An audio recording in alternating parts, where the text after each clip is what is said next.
ఖర్జూర వృక్షం ఫలాలకున్న గుణం ఏంటంటే 100 ఏళ్ళు బ్రతుకుతే ఆ చెట్టుకు 4 సంవత్సరాలు వచ్చినప్పుడు దాని ఫలాలు ఒక 20% స్ట్రాంగ్గా ఉంటుందంట.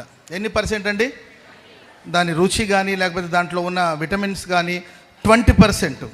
7 ఇయర్స్ వచ్చిన తర్వాత 50% స్ట్రాంగ్ అవుతుంది వాటి ఫలాలు.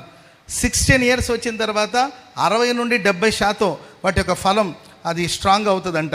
30 ఇయర్స్ వచ్చేసరికి 100% ఏంటండి అది ఫలభరితంగా ఆ ఫలాలు మార్చబడుతుందంట.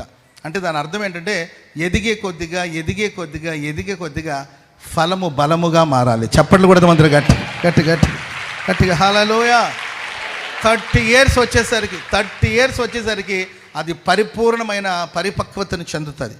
నేను కూడా యవన బిడ్డలకి ఎప్పుడు చెప్తాను, 30 ఇయర్స్ వచ్చే లోపల అన్ని విషయాలు మనం ఏంటంటే స్థిరపరచబడి గణపరచబడి యేసుప్రభు ఏ విధంగా అయితే మరి 30 ఏట తన సేవను ఏ విధంగా అయితే ప్రారంభించి 33 సంవత్సరానికి తన పరిచర్యను అద్భుతంగా ఎలాగైతే ముగించారో మనం కూడా ఏంటంటే ఎదిగే కొద్దిగా మన ఫలాలు అపురూపంగా అద్భుతంగా మారాలి. ఆమెను చెప్పండి గట్టిగా.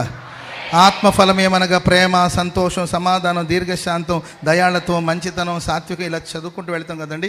ఈ ఫలాలని కూడా నీవు స్పిరిచువల్గా ఎదిగే కొద్దిగా నీ ప్రేమ శ్రేష్టముగా మారాలి, నీ సంతోషం శ్రేష్టమైనదిగా మారాలి, నీ సమాధానము శ్రేష్టమైనదిగా మారాలి.